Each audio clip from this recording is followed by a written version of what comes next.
오늘의 주요 뉴스입니다. 국민의힘이 의원총회를 열고 현재 당 상황을 비상 상황으로 규정하고 비상대책위원회 체제로 전환하기로 의견을 모았습니다. 이준석계 최고위원들은 이준석 대표를 내쫓으려는 게 드러났다며 반발했습니다. 국민의힘 일부와 더불어민주당에서는 문자 파동 이후 여권의 혼란에 대해 대통령실도 책임을 져야 한다며 쇄신론이 분출했습니다. 윤 대통령은 지방휴가를 취소하고 서초동 자택에서 휴식을 취하는 것으로 알려졌습니다. 만 5세 입학을 핵심으로 하는 학제 개편안을 두고 40여 개의 교육 관련 단체들은 영유아 발달 특성을 고려하지 않은 졸속 행정이라며 철회를 촉구했습니다. 박순애 교육부 장관은 1년에 1개월씩 12년에 걸쳐 앞당기는 방안도 검토하겠다며 대국민 설문조사 등 사회적 합의를 도출하겠다고 밝혔습니다. 정부가 휴대용 선풍기 전파 측정 결과를 내놨는데 모두 인체에 해가 없다고 밝혀 유해성을 주장한 시민단체와 반대 결론을 내렸습니다. 정부와 시민단체의 인체 유해 기준이 서로 다른 탓인데 시민단체는 즉각 반박 성명을 냈습니다. 러시아군의 대규모 공습으로 우크라이나 최대 농업 재벌 부부가 숨졌습니다. 푸틴 러시아 대통령은 극초음속 미사일을 곧 해군에 배치하겠다고 밝혔습니다. 가족이 아닌 친구나 연인과 함께 사는 가구가 지난해 47만 2천여 가구로 역대 최다를 기록했습니다. 가구 구성원 수는 5년 전보다 74% 늘어난 101만 5천 명으로 사상 처음 100만 명을 돌파했습니다.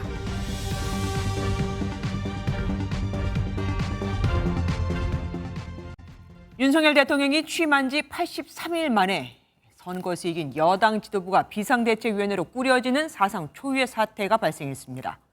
이뿐만이 아닙니다. 만 5세 입학 문제, 서민들 빚 탕감 문제, 심지어 마트 의무 휴업제 폐지 등 윤 정부에서 시도하는 정책마다 제동이 걸리고 있습니다. 이렇다 보니 윤핵관의 2년 2선 후퇴, 또 대통령실 인적 쇄신을 요구하는 목소리가 나올 정도죠. 오늘부터 휴가에 들어간 대통령의 고민이 깊어질 수밖에 없습니다. 하나씩 따져보겠습니다. 뉴스7, 오늘은 국민의힘이 비대위로 전환하기로 한 소식으로 시작합니다. 노태현 기자입니다. 배현진 의원에 이어 조수진, 윤영석 의원까지 최고위원직을 사퇴하자 권성동 원내대표는 의원들과 잇따라 간담회를 갖고 의견을 수렴했습니다. 의원총회에는 전체 113명 의원 가운데 89명이 참석해 위기감을 드러냈습니다. 위기 극복을 위한 정상적인 당무 심의 의결이 불가한 상황이라는 평가가 다수를 이루고 있습니다.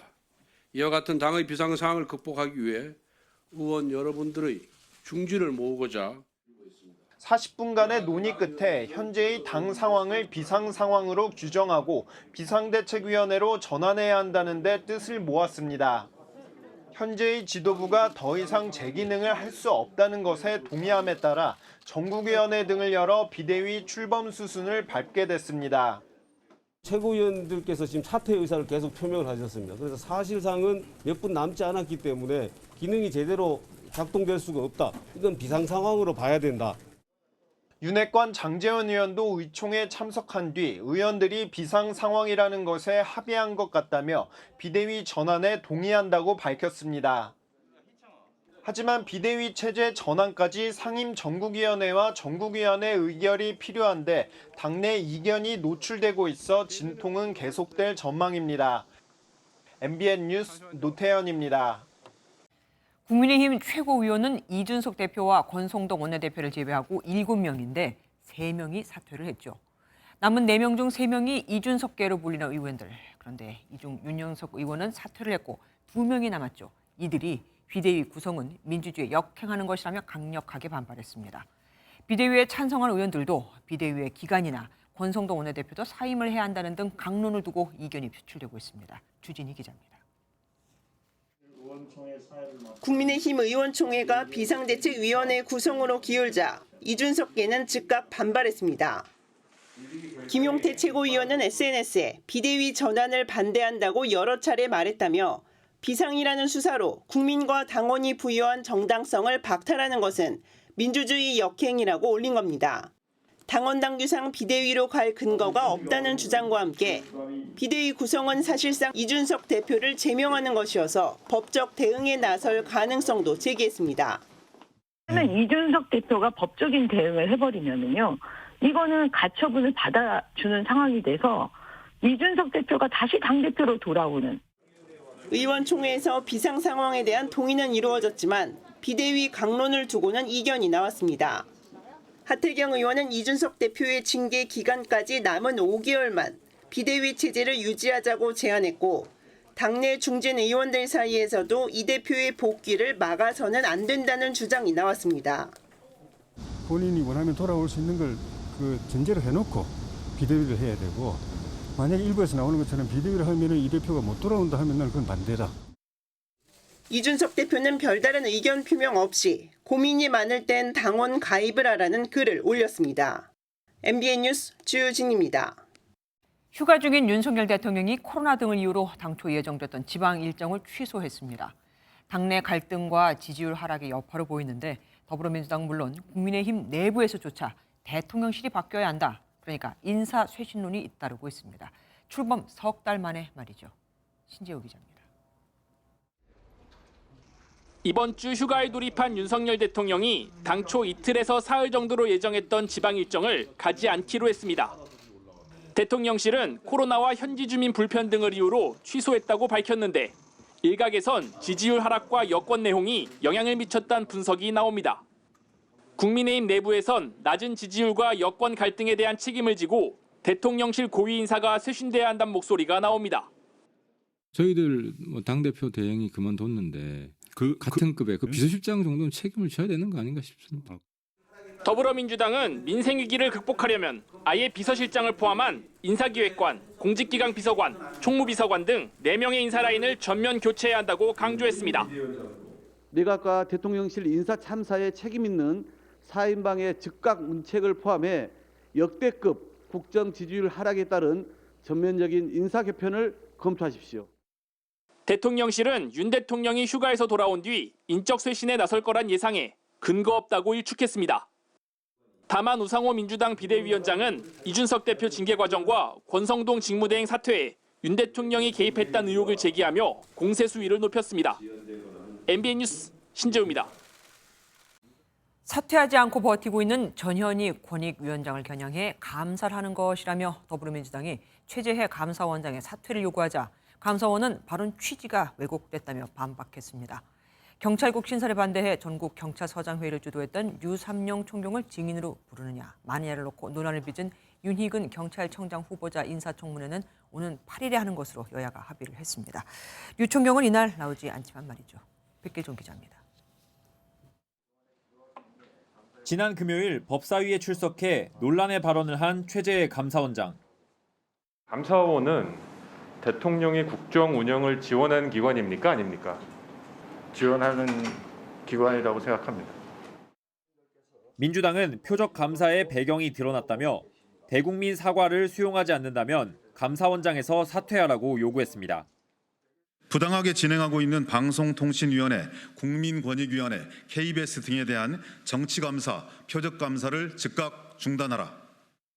민주당 정치보복수사 대책위원회도 한덕수 총리가 홍장표 전 KDI 원장의 사퇴를 유도했다며 고발 대응을 시사했습니다.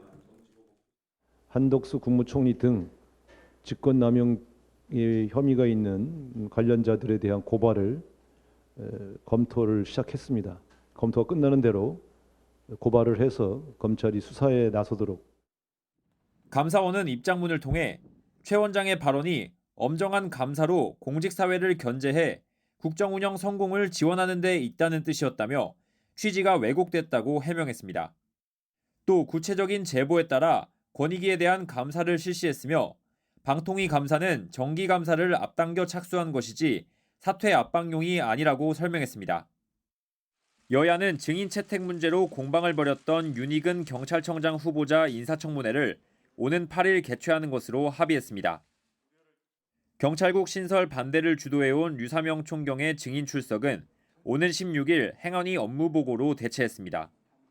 MBN 뉴스 백길종입니다.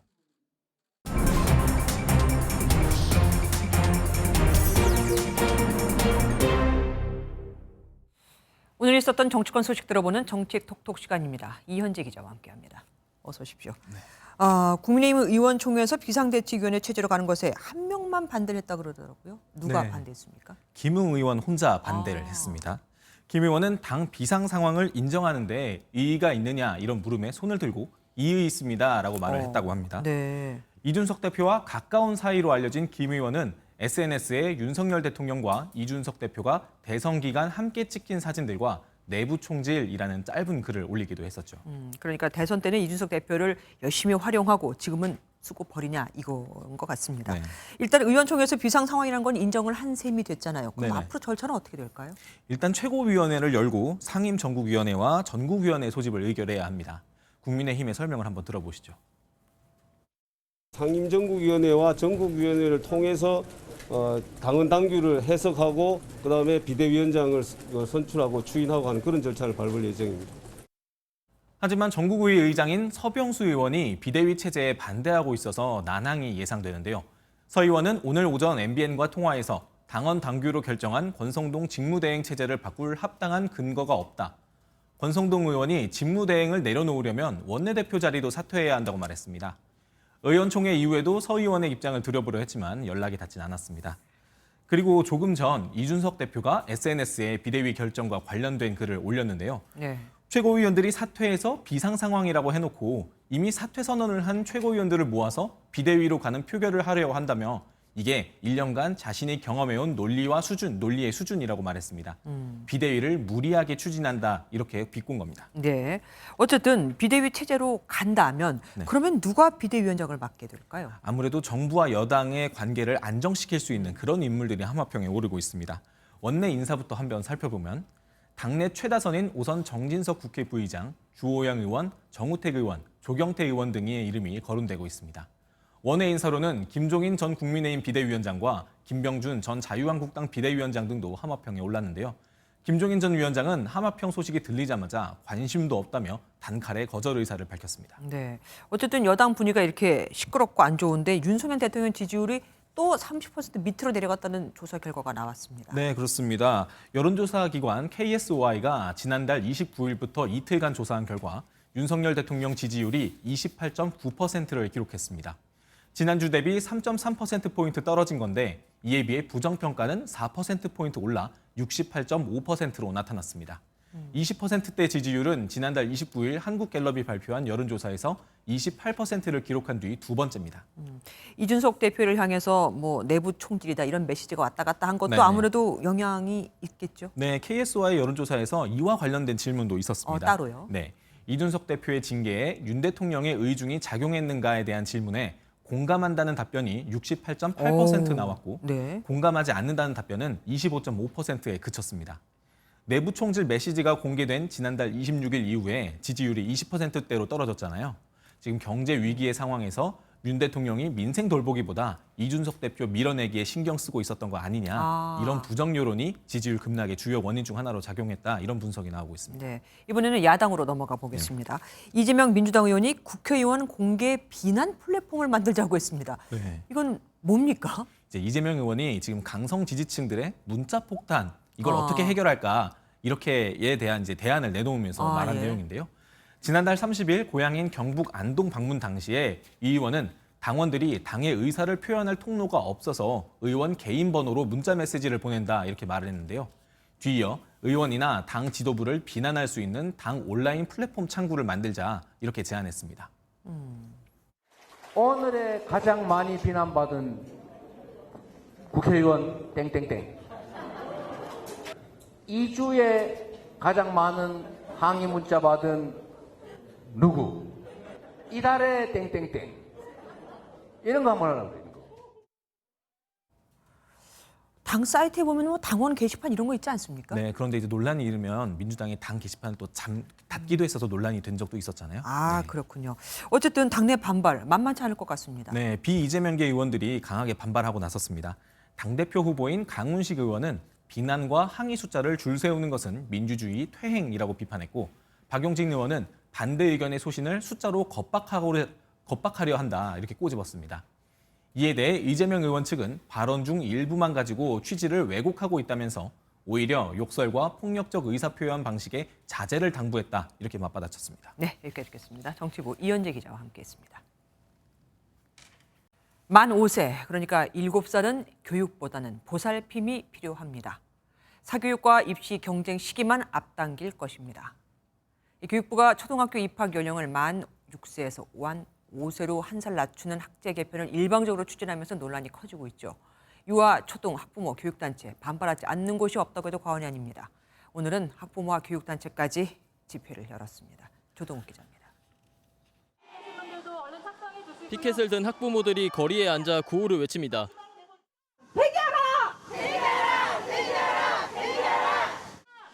교육부가 초등학교 조기 입학 학제 개편안을 추진하기로 하자 이에 반대하는 학부모들이 거리로 나선 겁니다. 만 5세로 초등학교 입학 연령을 낮추는 것은 대통령 공약에도 없었고 인수위의 논의도 없었고 교육계 내부의 논의나 요구도 없었습니다. 교육부가 학제 개편안 추진 의사를 굽히지 않으면서 이에 반대하는 교육단체들의 시위가 이어졌습니다. 학부모들은 준비 없이 학제 개편이 이뤄질 경우 보육 공백은 물론 조기 사교육으로 인한 폐해가 더 심각해질 수 있다는 입장입니다. 불안과 고민이 너무 깊어지는 일인 것 같아요. 더 어린 영유아 아이들에게 사실은 이제 인지교육을 시작하라는 그런 신호와도 같은 것이라. 초등학교 교사로 구성된 한국교원단체에서도 아동 정서와 발달 단계, 교육과정 난이도 등을 고려하지 않은 정책이라며 반대 의사를 밝히는 등 논란이 커지고 있습니다. MBN 뉴스 조동욱입니다. 만 5세로의 입학 연령 하향은 사실 국정과제에서도 언급된 적이 없는 다소 뜬금없는 겁니다. 반발이 커지면서 교육부는 당초 4년에 걸쳐 시행하기로 했던 입학 연령 하향을 12년간 한 달씩 앞당길 수도 있다. 또 지금부터라도 적극적으로 의견을 수렴하겠다며 진화에 나섰습니다. 심가현 기자입니다. 반발이 커지면서 교육부는 만 5세 취학 연령 하향을 12년에 걸쳐 진행할 수도 있다며 한 발 물러섰습니다. 너무나 많은 우려사항과 어떤 선호도가 낮다라고 한다라면 사실은 12년에 갈 수도 있겠죠. 1개월씩 당겨서. 기존 3개월씩 앞당겨 차례로 4년에 걸쳐 진행하는 대신 1년에 1개월씩 12년간 천천히 완성해 나가는 방안 등 여러 가능성을 열어두겠다는 겁니다. 이렇게 되면 2025년에는 2018년 1월에서 2019년 1월생이 입학하고 2026년에는 2019년 2월에서 2020년 2월생이, 15년 후인 2037년에 2031년생 전체 만 5세가 초등학교에 입학하게 됩니다. 국정과제에도 포함되지 않았던 내용이 갑자기 추진됐다는 지적에 대해선 국정과제의 목표가 교육 격차 해소였다며 입학 연령 하향의 목적도 이와 같다고 설명했습니다. 아동 간 발달 격차나 돌봄 공백에 대한 학부모 우려에 대해서는 1학년 교과 과정이 달라질 수 있고 초등학교 2학년까지는 저녁 8시까지 돌봄도 고려 중이라며 달래기에 나섰습니다. 한덕수 국무총리도 현장 의견을 청취해 적극 반영하라고 지시한 상황. 교육부도 뒤늦게 앞으로 국가교육위원회와 전문가 자문, 대국민 설문조사 등 다양한 소통 창구를 마련하겠다고 밝혔습니다. 올해 연말에 시한이 마련될 텐데 모든 것은 열린 자세로 사회적 합의를 도출해 나가는 과정을 거칠 것입니다. 너무나 많은 우려는 하지 않으셔도 되고요. 현재 OECD 회원국 38개 나라 중 26개국이 만 6세부터 초등학교에 입학하도록 하고 있는데 5세 입학은 4개국뿐입니다. 교육부가 뒤늦게 학부모 달래기에 나섰지만 학제 개편을 위한 초중등교육법 개정안 국회 통과 등 진통이 예상됩니다. MBN 뉴스 심가현입니다. 윤석열 정부는 문재인 정부가 운영해온 대국민 온라인 소통 창구인 청와대 국민청원을 폐지하는 대신 국민 제안을 신설했고 여기 들어온 안들에 대해서 지난 7월 21일부터 어제까지 온라인 투표를 실시했습니다. 그 결과 대형마트 의무 휴업 폐지가 1위를 차지했는데 없었던 일로 하기로 했습니다. 한 명이 다수의 투표를 하는 이른바 어뷰징이 너무 많이 발견됐거든요. 이런 견제 장치도 없이 정부 투표를 실시한 것 자체가 참 믿기진 않습니다. 원주희 기자입니다. 대통령실이 지난달 21일부터 열흘 동안 실시한 온라인 국민투표입니다. 10건의 국민 제안 가운데 대형마트 의무 휴업 폐지가 57만 7,415개로 가장 많은 좋아요를 받았습니다. 당장 대형마트 의무 휴업이 도입 10년 만에 폐지되는 것 아니냐는 전망이 나왔고 찬반 여론도 맞붙었습니다. 전통시장 같은 경우에는 조금 저희들은 주말 같은 데도 많이 오거든요. 그래서 좀 폐지를 안 했으면 좋겠고요. 많이 이용해 줬으면 좋겠어요. 요즘에는 대부분 온라인으로 많이 쇼핑하고 있는 추세인데 굳이 의무 휴업일을 지정해야 하나 하는 생각이 있습니다. 그런데 투표 결과를 보니 나머지 9개 안건도 대부분 56만 개 이상의 좋아요를 받아 1위와 큰 차이가 없는 것으로 나타났습니다. 대통령실은 해외의 동일 IP에서 여러 차례 투표를 반복하는 어뷰징 현상이 나타났다며 우선 추진 안건 선정을 결국 포기했습니다. 대통령실은 지난 정부 청와대 국민청원이 어뷰징에 취약해 특정 이슈에 대한 편향성이 크다고 지적했지만 또다시 같은 실수를 저지른 셈이 됐습니다. 대통령실은 국민들의 참여율을 높이면서도 어뷰징을 최소화할 수 있는 대안을 찾아 투표 방법을 보완하겠다고 밝혔습니다. MBN 뉴스 원중입니다. 정부가 하고자 하는 일에 반대 의견이 나온 건 이뿐만이 아닙니다. 빚을 져 채무 불이행자가 된 자영업자와 소상공인의 대출 원금을 최대 90% 탕감해주는 새 출발 기금에 대해 일부 시도지사들이 반대를 하고 나섰거든요. 지역 신용보증재단에서 빚을 대신 갚아줘야 하는데 이렇게 되면 지방재정에 악영향을 줄 수밖에 없다는 겁니다. 서울시를 비롯한 일부 지자체는 성명서 발표까지 추진하고 있습니다. 강세현 기자입니다. 정부는 코로나19 위기로 빚을 진 소상공인과 자영업자를 위해 새 출발 기금을 만들겠다고 발표했습니다. 상환기간 연장과 금리 인하, 그리고 대출 원금의 60에서 90%를 감면해주는 내용이 골자로 규모는 30조 원입니다. 상환 능력에 맞게 장기 분할 상환, 금리 인하, 원금 감면 등 과감한 채무 조정을 지원하겠습니다. 그런데 일부 자치단체장들이 기금의 지원 범위 등을 수정하라는 내용의 성명서를 준비하고 있는 것으로 확인됐습니다. 오세훈 서울시장이 먼저 제안한 것으로 알려졌는데 현재 각 지자체로부터 의견을 수렴하고 있습니다. 공동성명서가 시도의 의견을 다 받아봐야 돼요. 전체적인 동의가 있어야만. 여당인 국민의힘 자치단체장들까지 나서 우려의 목소리를 내는 건 재정 부담 때문입니다. 지역 신용보증재단은 자영업자의 빚을 대신 갚고 가지고 있던 구상채권을 새 출발 기금에 파는데 이때 제값을 못 받고 넘길까 우려하고 있는 겁니다. 60에서 90%는 탕감 범위가 너무 커 가격이 낮게 책정될 수 있다는 겁니다. 성명서에는 원금 감면 대상자를 기초수급자 등으로 한정하고 원금 감면 범위도 60%보다 낮춰야 한다는 내용이 담긴 것으로 전해졌습니다. 또 정부 차원의 지원과 채권 매각가 보장을 요구하고 있습니다. 이에 금융위원회 관계자는 매각가는 공정가치 평가에 따라 정할 방침이고 잔여이익은 신부에 돌려줄 예정이라고 밝혔습니다. 새 출발 기금에 대한 세부안은 이번 달 중순에 발표될 예정입니다. MBN 뉴스 강세현입니다. 제6호 태풍 트라세가 제주 남동쪽 해상에서 위력을 잃고 소멸했습니다. 당초 우리 기상청은 애초에 태풍급 영향이 없을 거라고. 하지만 일본 기상청은 한국이 태풍의 영향을 받아 피해를 입을 것이라고 예측했었는데 우리 기상청이 맞은 겁니다. 이곳 나라 한국과 일본의 태풍 예보가 엇갈린 이유, 조희루 기자가 설명해드립니다.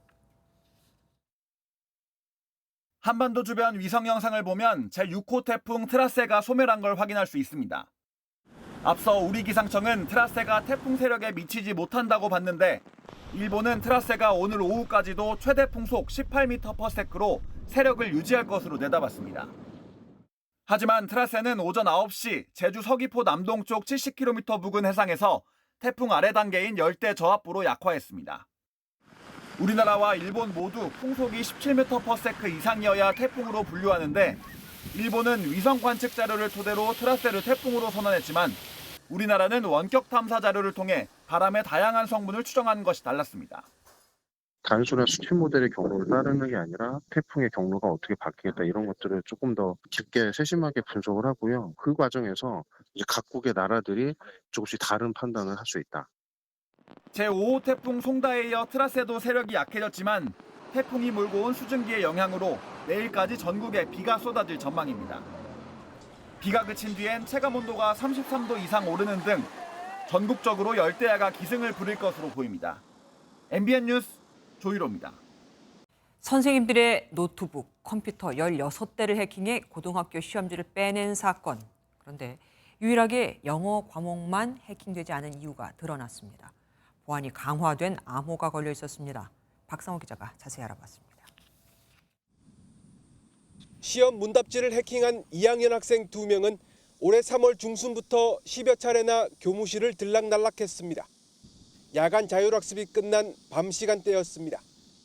일부 과목은 문답지 원본을 통째로 빼낸 것으로 알려졌는데 그만큼 보안 관리가 허술했습니다. 일부 교사는 학업 성적 관리 지침을 어기고 하드디스크에 시험지 원본을 저장해 놓았습니다. 심지어 출제 작업 중에 파일 비밀번호도 설정하지 않은 것으로 경찰 조사 결과 확인됐습니다. 모두 교육청 조사에선 드러나지 않았던 내용입니다. 저희가 사실은 거기까지는 확인이 사실 안 된 부분이고 경찰 수사 결과에 따라서 저희가 더 확인해야 될 부분입니다. 시험 문답지가 유출된 과목은 중간고사 7과목, 기말고사 9과목입니다.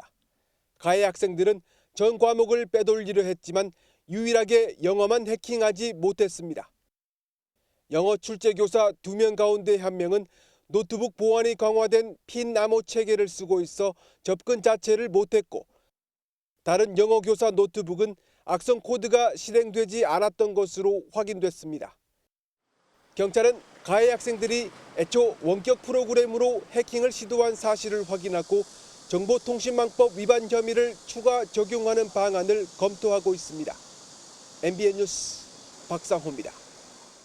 윤석열 대통령에 대한 협박글을 인터넷에 올린 50대 남성이 경찰 수사를 받고 있습니다.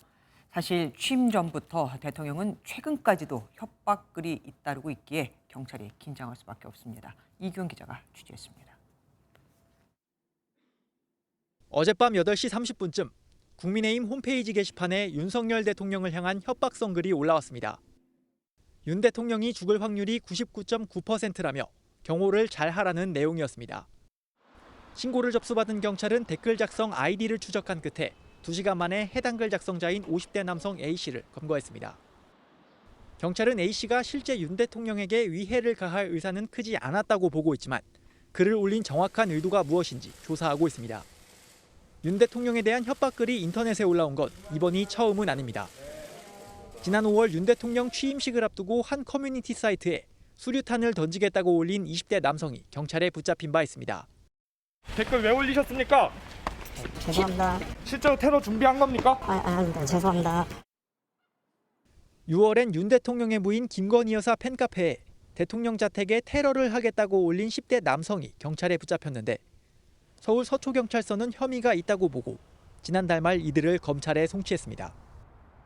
지난달엔 인터넷에 6발 남았다며 윤 대통령에 대한 총기 테러 암시글을 올린 40대 남성이 경찰에 자수하기도 했습니다. MBN 뉴스 이규현입니다. 더불어민주당이 국토교통위원회에 배정된 국민의힘 조명희 의원에 대해 이해 충돌 소지가 있다며 사임을 촉구했습니다. 남편 회사 주식을 보유한 게 문제라는 건데 조 의원은 백지 신탁 절차를 밟고 있다고 반박했습니다. 안보람 기자가 보도합니다. 국토공간 정보 분야 전문성을 인정받아 국회에 입성했지만 이해충돌 논란에 전반기에만 상임위 4곳을 전전한 국민의힘 조명희 의원. 자신이 직접 창업했고 현재 남편이 운영 중인 공간정보회사 비상장 주식이 문제였는데 백지 신탁을 결정한 뒤 후반기 국토교통위원회에 이름을 올렸습니다. 하지만 야당은 여전히 이해충돌 문제가 있다며 사임을 촉구했습니다. 백지 신탁이 완료돼서 주식이 완전히 처분되기 전까지는 해당 직무를 하게 못하게 돼 있습니다. 지난 대정부 질문에서 해당 업계 이익을 대변했다는 지적도 더해졌습니다. 대정부 질문 뒤 한 이익단체에서 조 의원 지지 기자회견도 했었는데 조 의원 남편 회사도 그 단체 회원이라는 겁니다. SNS에서 이런 표현을 봤습니다. 지금 대정부 질문을 하는 거냐, 대정부 영업을 하는 거냐. 조 의원은 곧장 반박했습니다. 한국국토정보공사 LX가 시장을 독점한다고 중소기업들이 읍소해 대변한 것뿐이라는 설명입니다. 공기업이 어떻게 중소기업을 괴롭힙니까? 저 개인적 인격에 대해서 그런 식으로 매도하는 것은 굉장히 유감이라고. 그러자 이번엔 LX가 사실이 아니라고 반발했고 해당 업계에선 LX가 거짓말을 했다고 맞서며 논란이 확산하는 모습입니다. MBN 뉴스 안보라입니다. 그간 경찰이 성범죄 수사 등으로 휴대전화를 들여다보면 자연스럽게 연동된 외부 서버, 그러니까 이 클라우드 역시 함께 들어가서 보는 게 관행이었습니다. 그런데 대법원이 별도로 압수수색 영장을 받지 않으면 클라우드를 압수수색하는 건 불법이라는 첫 번째 판단을 내놨습니다. 클라우드까지 다 보려면 따로 압수수색 영장을 받으라 이겁니다. 성태훈 기자가 보도합니다. 변호사와 재력가 행세를 하며 사기를 친 혐의를 받는 경찰관 출신 A씨는 조사 중 메신저 대화를 삭제하려다 발각됐습니다. 경찰은 곧바로 휴대전화를 확인했고 여성들의 동의를 거치지 않은 불법 촬영물들이 발견됐습니다. 약 한 달 뒤 경찰은 해당 파일들이 담긴 저장 매체 등에 대해 정식 압수수색 영장을 발부받았고 로그인돼 있던 구글 클라우드를 통해 해당 촬영물들을 다운받았습니다. 그런데 대법원이 이 중 외부 서버인 클라우드를 통해 다운받은 증거물들은 위법이라는 판결을 내렸습니다. 압수수색 영장의 외부 서버에 저장된 전자정보가 별도로 특정돼 있지 않아 유효하지 않다는 겁니다. 앞서 압색영장을 통한 증거 모두를 인정했던 1, 2심과는 다른 판단입니다. 클라우드 서버 등을 압수수색하기 위해서는 반드시 압수수색 대상에 원격지 서버에 저장된 전자정보까지 포함된 영장을 발부받아야 한다는 점을 명시적으로 판시하였습니다. 이번 판결로 그동안 별도 기재 없이 연동된 자료까지 압수수색해오던 수사관행도 영향을 받을 것으로 보입니다. MBN 뉴스 정태용입니다. 요즘 무더위 탓에 휴대용 선풍기 들고 다니거나 목에 걸고 다니는 분들 많죠. 휴대용 선풍기의 전자파가 암을 일으킬 수 있다는 시민단체 발표 뒤 정부가 전자파를 재측정해봤는데 결과는 인체에 무해하다였습니다. 왜일까요? 먼저 유승호 기자의 리포트 보시고 뉴스 추적에서 자세히 알아보겠습니다. 30도 안팎의 무더위에 거리에서 휴대용 선풍기를 들고 다니는 모습을 쉽게 볼 수 있습니다. 최근 한 시민단체가 이 휴대용 선풍기에서 기준치를 웃도는 전자파가 나왔다고 주장했는데요. 시민에게 물어봤습니다. 주변에서 많이 쓰고 있거든요. 어린애들한테 안 좋게 영향이 끼친다고 하면은 빨리 조치를 취해 주셔야지. 가끔씩 야외에 나갈 때나 그럴 때는 들고 나가는 편이에요. 좀 당황스럽긴 하네요. 지난달 26일 시민단체 발표에 과학기술정보통신부는 즉각 재측정에 나섰고 엿새 만에 조사 결과를 발표했습니다. 정부 결론은 인체에 안전하다는 겁니다. 휴대용 선풍기에서 발생하는 전자파는 인체 보호 기준의 최대 37%에서 최저 2.2% 수준으로 나타난 것으로 확인되었습니다. 시민단체와 정부의 조사 결과가 다른 건 적용 기준 자체가 달랐기 때문입니다. 환경보건시민센터는 세계보건기구 바람유발 기준인 4밀리가우스, 정부는 국립전파연구원 측정 기준인 833밀리가우스를 적용했습니다. 측정값도 달랐습니다. 시민단체는 10대 측정 결과 최대 1289밀리가우스, 정부는 20대 측정 결과 최대 308밀리가우스였습니다. 이에 대해 과기부는 간이 계측기는 주파수를 고려하지 않아 전자파 검출 여부만 제대로 파악하는 수준이라고 지적했습니다. 정부와 시민단체는 지난 2018년에도 전자파 안전 기준을 두고 논쟁을 벌였지만 입장차를 좁히지 못했습니다. MBN 뉴스 유승호입니다.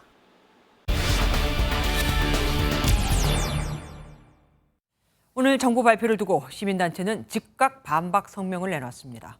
정부는 문제가 없다고 하는데 누구 말이 맞는 걸까요? 자세한 얘기 산업부 김도영 기자와 알아보겠습니다. 어서 오십시오. 김 기자, 먼저 휴대용 선풍기에서 나온다는 그 전자파, 정확히 어떤 겁니까?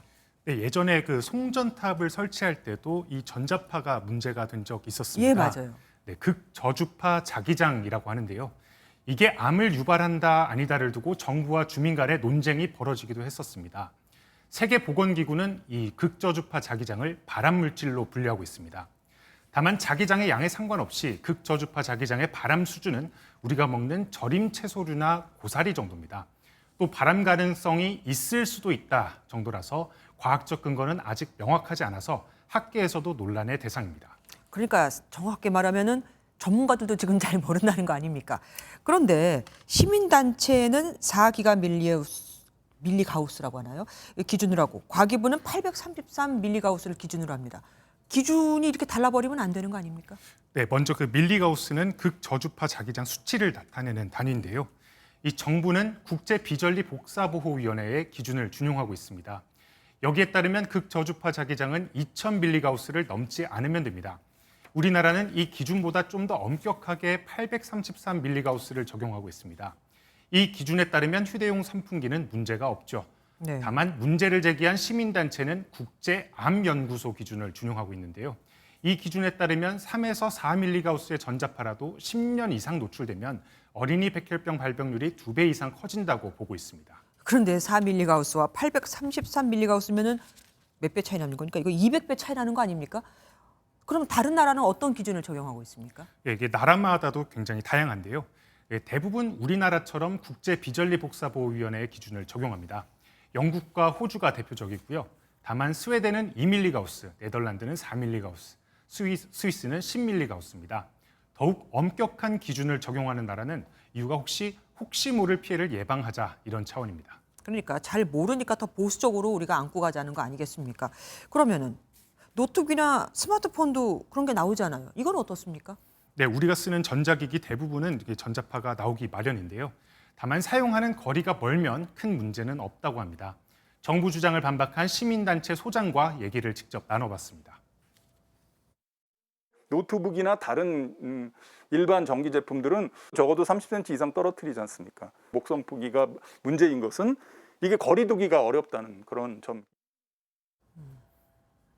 참, 얘기를 듣고 나니까 더 어렵습니다. 그러면은 소비자는 누구 말을 듣고 따르는 게 옳겠습니까? 네, 결국 각자 기준을 가지고 어떻게 판단하느냐에 따라서 달라질 수밖에 없을 것 같습니다. 네. 네, 그래도 어린아이나 노약자가 손선풍기를 장시간 사용하는 것은 피하기를 권합니다. 특히 전자파 세기는 거리에 반비례하는 만큼 거리를 최소 20cm 이상 충분히 떨어뜨리는 게 좋습니다. 정답은 아직 나와 있는 게 없다. 하지만 최소 20cm 이상 떨어뜨려서 사용하면 좀 나을 것이다. 이거네요. 고맙습니다. 지금까지 김도영 기자와 함께했습니다. 코로나19 신규 확진자는 4만 명대. 하지만 위중증 환자가 전주 대비 2배나 더 늘어났습니다. 그동안은 확진자 중 60세 이상 어르신 등 이 고위험군은 하루에 한 번씩 전화 모니터링을 해드렸었는데 오늘부터는 안 합니다. 병원에 대면 진료를 받도록 유도하겠다는 건데 여전히 위중증과 사망자의 대다수가 60세 이상 고령층인 만큼 오고 가는 게 참 쉽지 않겠죠. 정태진 기자가 취재했습니다. 선생님, 그게 어제까지는 집중관리군이라고 있었는데요. 8월부터는 집중관리군이나 일반 관리군 없이 필요하시면 병원에 더 전화하셔서 코로나19 확진자들과 분주히 전화 상담이 이뤄지는 서울의 한 보건소입니다. 그동안 60세 이상 고령층, 면역 저하자 등 고위험군의 경우 건강 상태를 확인하기 위해 하루에 한 번씩 전화가 갔지만 오늘부터는 중단됩니다. 대면 진료를 확대하겠다는 겁니다. 앞으로 60세 이상을 포함한 모든 확진자들은 재택 치료 도중 증상이 있을 경우 원스톱 진료센터를 직접 찾아 진료와 처방을 받고 스스로 건강관리를 해야 합니다. 하지만 위중증 환자의 81.5%, 사망자의 85.7%가 60세 이상인 상황. 젊은 층에 비해 정보 접근성과 대응이 어려운 고령층이 제때 치료를 받지 못하는 사각지대가 생길 수 있다는 우려가 나옵니다. 저 같은 경우는 가족이 옆에 있는데도 약 처방받고 하는데도 힘들었어요. 독거노인이나 취약계층에 계신 분들은 이 위급 상황이 주어지면 좀 우려가 되는 바가 많습니다. 게다가 7월 말까지 만 곳으로 늘리기로 했던 원스톱 진료센터는 8,800곳 정도에 그치고 있고 의료기관마다 검사와 처방 여부가 달라 야간이나 주말에는 혼란이 지속될 것으로 보입니다. 60세 이상 고령자분 중에서는 지병도 있고 무더위에 거동이 불편하신 분들이 많거든요. 이런 분들 보고 알아서 증상 있으면 와라. 그러면 결국은 치료를 적게 받지 못해서 중증 사망자가 이어나올 수 있다. 한편 오늘부터 사전 예약을 마친 50대의 4차 백신 접종이 시작됐지만 접종률은 4.4%에 그치고 있습니다. MBN 뉴스 정태진입니다. 러시아군의 대규모 공습으로 우크라이나 최대 농업기업 재벌 부부가 숨졌습니다. 그것도 자기 집 안에서요. 푸틴 러시아 대통령은 지구 어디든 1시간 내에 타격이 가능하다는 극초음속 미사일도 곧 배치하겠다고 밝혔습니다. 김한준 기자가 보도합니다. 건물의 외벽이 완전히 날아갔습니다. 뼈대만 남은 건물도 부지기수. 폭격은 지하실까지 무너뜨릴 정도로 대단했습니다. Дневники для школ и всего такого возможное, в принципе, для детей, книжки, энциклопедии. И вот то, что произошло. 불타는 건물 사이로 소방관들이 진입합니다. 화염을 막아보려 하지만 불길은 더욱 거세지기만 합니다. 이번 공습으로 우크라이나 최대 농업기업의 창업주 부부가 자택에서 숨졌습니다. 우크라이나 7번째 부호이자 최대 곡물 생산기업인 니뷸론의 소유주 바다투라스키 부부가 희생됐습니다. Саме такі люди, такі компанії, саме наш український південь гарантували світу продовольчу безпеку. Так завжди було і так знову буде. 한편 러시아는 전 세계 어디든 1시간 이내에 타격 가능한 극초음속 미사일 치르콘을 몇 달 안에 해군에 배치하겠다고 밝혔습니다. Никаких преград. Уважаемые товарищи, их поставка в вооруженные силы России начнется в ближайшие месяцы. 치열한 전투가 이어지고 있지만 우크라이나 곡물을 실은 첫 선박이 호송선과 함께 출항하는 등 곡물 수출이 재개되면서 세계 식량난에는 숨통이 트일 것으로 기대됩니다. MBN 뉴스 김한준입니다. 미국 낸시 펠로시 하원 의장이 아시아 순방에 나섰고 중국은 연일 무력 시위를 벌이고 있습니다. 중국군 창설 95주년 기념일인 오늘 첨단 무기도 대대적으로 공개하고 있는데 혹 펠로시 의장이 대만을 방문할까 계속 견제하는 겁니다. 베이징에서 윤석종 특파원이 보도합니다. 중국 육군의 전차와 포병들이 사막에서 기동훈련과 사격훈련을 진행하고 있습니다. 중국 공군은 최신 스텔스 전투기와 공중급유기, 대형 수송기를 동원한 전술훈련에 나섰습니다. 空军多型战机绕飞祖国宝岛，锤炼提升维护国家主权和领土完整的。 지난달 대만 해협에서 실탄 사격 훈련을 진행한 해군도 또다시 남중국해와 그 주변 해역에서 대규모 군사훈련에 들어갑니다. 건군 기념일을 전후해 중국이 육해 공군의 정예 전력을 한꺼번에 선보인 건 펠로시 미국 하원 의장의 대만 방문 계획에 대한 경고 메시지로 풀이됩니다. Has manipulated repeatedly the sensitive issues for the mobilization of support for herself, including the voters for the coming midterm election. 이런 가운데 일본 언론은 펠로시 의장의 순방 시기에 맞춰 미 군용기 10여 대가 일본 오키나와에 도착했다고 보도했습니다. 또 미국과 대만 언론은 펠로시 의장이 내일이나 모레 대만을 방문할 수도 있다는 보도를 내놨습니다. 펠로시 의장이 대만 방문 여부에 대해 시인도 부인도 하지 않고 있어 실제 순방이 끝날 때까지 대만 해협의 긴장감은 가라앉지 않을 것으로 보입니다. 베이징에서 MBN 뉴스 윤석정입니다. 이종석 국방장관이 BTS가 군 복무 중에도 해외 공연을 할 수 있도록 검토하겠다고 밝혔습니다. 적어도 병역 면제는 해주지 않겠다는 거죠. 지난달 3시간 동안 교신이 끊긴 최영함 사태에 대해서는 여야 모두 질타가 이어졌습니다. 김지영 기자입니다.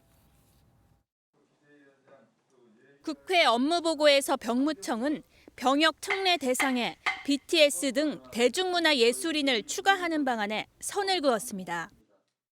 국부적 측면에서 봤었을 때에 이 BTS가 병역에 있어서 면제받는 그런 부분을 검토를 해보셨습니까? 현재 병역의 대체역이 있어가지고 대중문화 예술인을 또 추가하는 것은 전체적인 우리 병역 특례에 대한 틀을 깰 수가 있기 때문에 저희들이 여기에 대해서는 신중하게 지금 대신 대체복무 틀 안에서 살펴보겠다고 답했는데 이종석 국방장관은 군 복무 기간 해외 공연을 허용하는 방안을 검토하겠다고 말했습니다.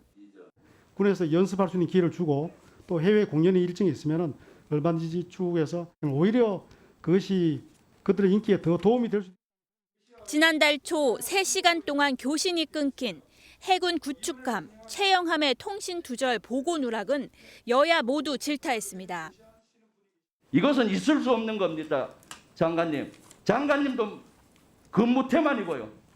굉장히 심각하다고 생각이 드는데 이 부분에 대해서 자세히 좀 조사를 하셔가지고 저희 위원회에 별도로 좀 보고를 해주시고. 통일부 업무보고는 탈북 어민의 북송이 정당했느냐를 두고 치열한 설전이 벌어진 가운데 권영세 장관은 대통령에게 탈북민 전원 수용 원칙을 건의하겠다고 밝혔습니다. MBN 뉴스 김지영입니다.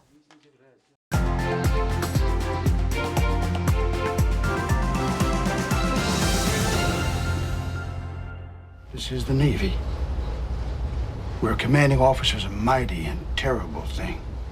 Don't you dare say what you said to the boys back there again. I don't know. 미군 잠수함이 암호 해독기가 있는 독일군 잠수함을 탈취해 전세를 역전시킨다는 제2차 세계대전 당시의 실화를 담은 이 영화는 심해의 잠수함에서 목숨을 내놓고 불가능에 가까운 일을 해내는 영웅들의 이야기를 담고 있습니다. 우리도 마지막 급료의 공간이었던 잠수함에 2024년부터는 여군이 탈 수 있게 됐습니다.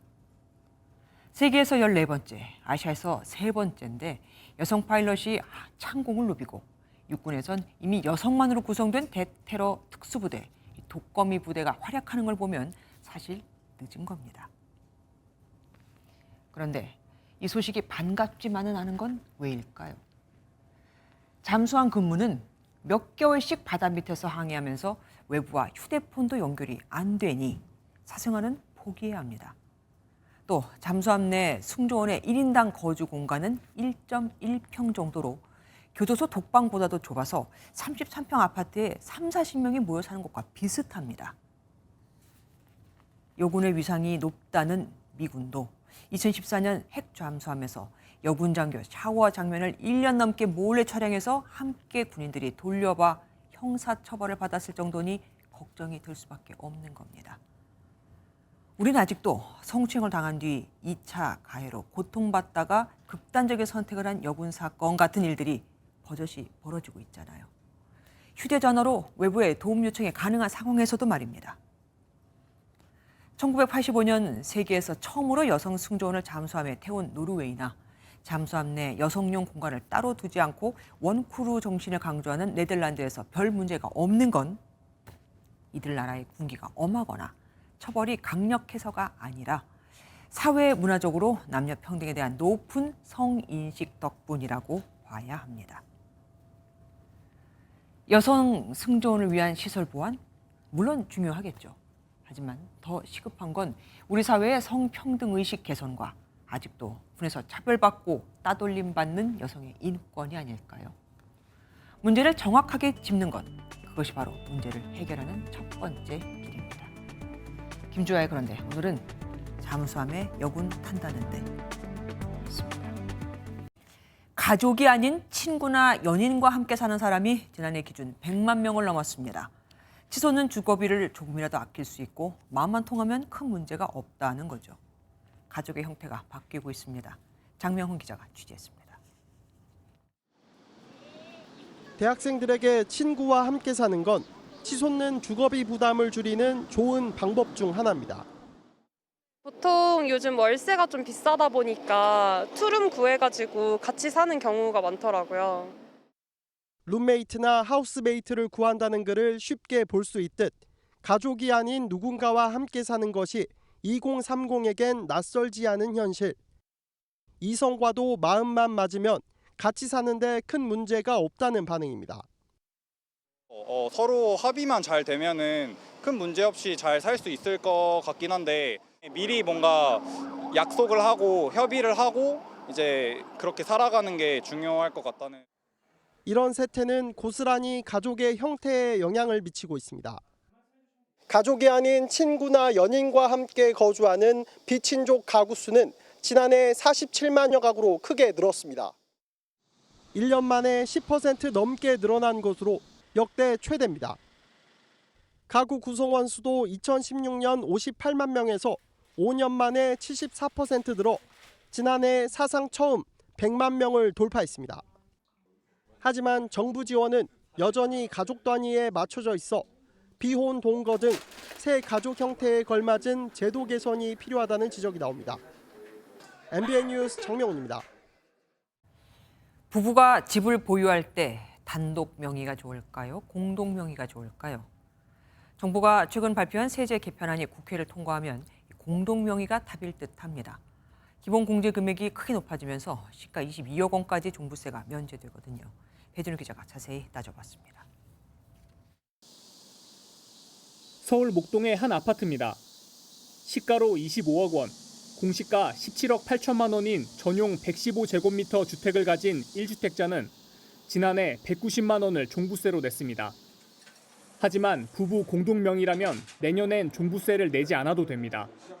정부 세제 개편안에 따르면 한 명당 공제받는 금액이 9억 원으로 높아져 공시가 18억 원까지는 종부세 대상에서 빠지기 때문입니다. 기존엔 12억 원까지 공제받던 것에서 6억 원이나 많아진 겁니다. 반면 단독명의인 1주택자는 올해는 14억 원을 공제받지만 내년엔 12억 원으로 소폭 낮아집니다. 이에 따라 같은 집을 단독명의로 보유하면 종부세로 지난해엔 351만 원을, 올해는 106만 원, 내년엔 171만 원을 내게 됩니다. 올해는 공동명의일 때보다 40만 원을 덜 내지만 내년엔 홀로 종부세를 내야 하는 겁니다. 다만 공동명의로 바꾸려고 해도 부부간에도 6억 원 이상은 증여세를 내야 하고 취득세도 부과되기 때문에 쉽지는 않습니다. 공동명의를 한다는 것은 주택가격의 절반을 증여한다는 것과 동일한 것인데 그 과정에서 증여세와 취득세만 수천만 원이 발생하게 됩니다. 게다가 민주당이 부자 감세를 이유로 반대하고 있어 국회 통과 등 최종 확정까지 넘어야 할 산이 적지 않을 전망입니다. MBN 뉴스 배준우입니다.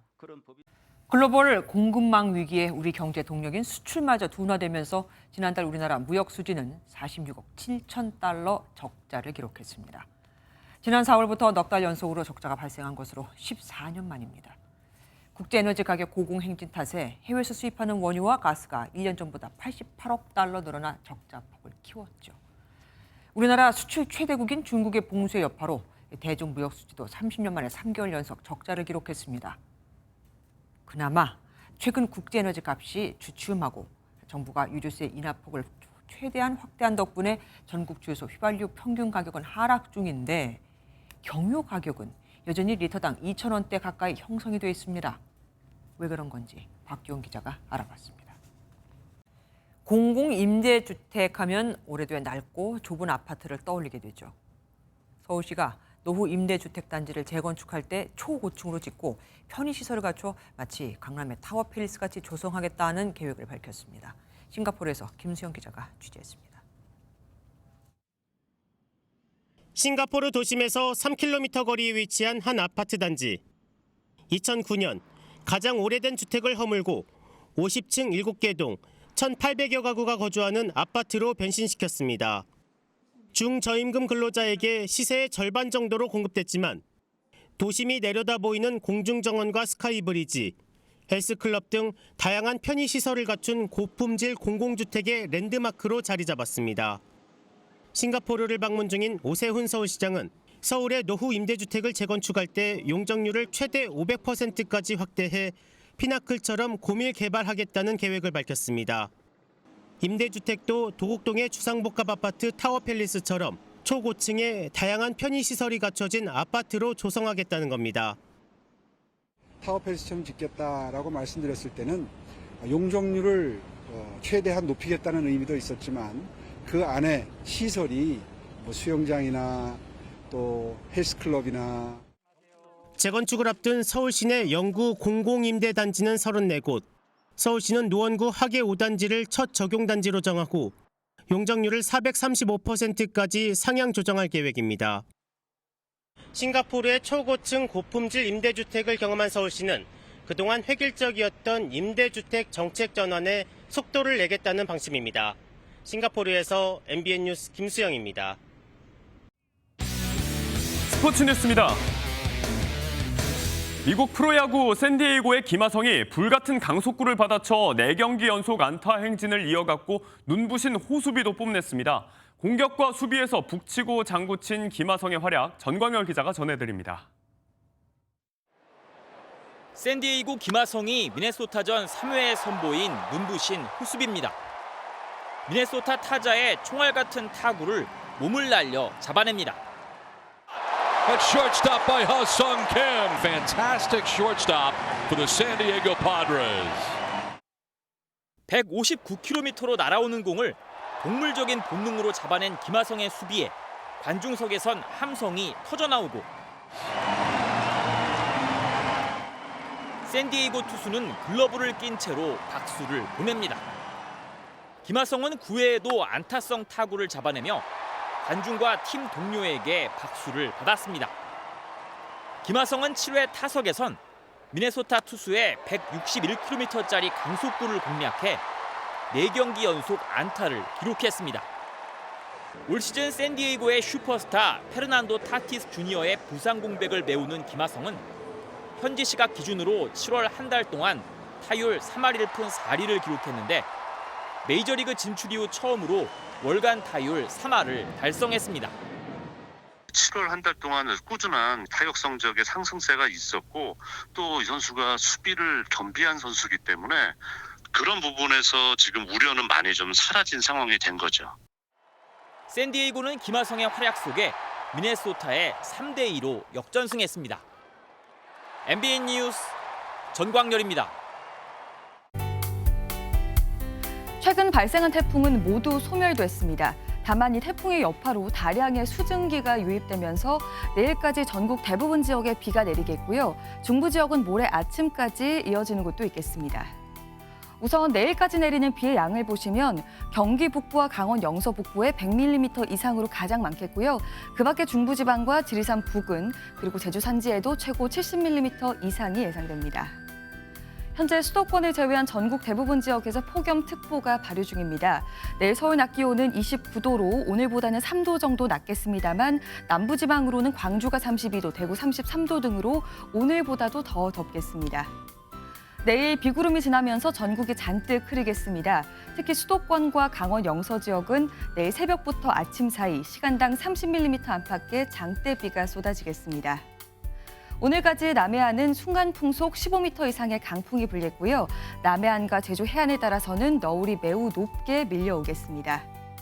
동해안 지역은 강릉이 32도, 포항이 33도 등으로 오늘보다 2도 정도 더 오르겠습니다. 당분간 푹푹 찌는 찜통 더위 속에 갑작스러운 소나기가 잦겠습니다. 날씨였습니다.